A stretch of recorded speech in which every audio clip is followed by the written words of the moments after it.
বাংলার পুষ্পা। আপনারা বুঝতে পেরেছেন তো আমি কোন সিনেমাটার কথা বলছি? আমি বলছি খাদান সিনেমাটার কথা। হ্যাঁ, এই সিনেমাটাকে এখন বাংলার পুষ্পা তো বলা যেতেই পারে। প্রথম ১৫ দিন এই সিনেমাটা নিজের স্টেটে দুরন্তভাবে কাঁপিয়ে বক্স অফিস কালেকশন দিয়েছে। টিল নাও দিচ্ছে। এবং তার সঙ্গে সঙ্গে এই ছবিটার ৩য় সপ্তাহে ছবিটা কিন্তু মুক্তি পেয়ে গেছে ন্যাশনালি, অর্থাৎ ব্যাঙ্গালোর, হায়দ্রাবাদ, মুম্বাই, দিল্লি, পুনে সমস্ত জায়গায় রমরমিয়ে চলছে খাদান। এবং এই ন্যাশনালি রিলিজের মাত্র দুদিনের মধ্যেই আমাদের কাছে চলে এসছে ন্যাশনালি হাউসফুল, অলমোস্ট ফুল হল লিস্ট।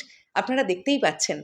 ভাবুন তো একটা সিনেমা কত ভালো পারফরমেন্স করলে এই হল লিস্টটা অফিসিয়ালভাবে আমাদের কাছে আসে এবং আমরা বুক মাই শোতে দেখতে পাচ্ছি এই প্রত্যেক কটা হল কিন্তু ইয়েলো কার্ড দেখতে পেয়েছিল। তাহলে এরকম একটা চূড়ান্ত সাকসেস আমরা বলতে পারি না খাদান সিনেমাটা বাংলার পুষ্পা? আপনাদের কি মত এটা নিয়ে? অবশ্যই কমেন্ট করে জানান।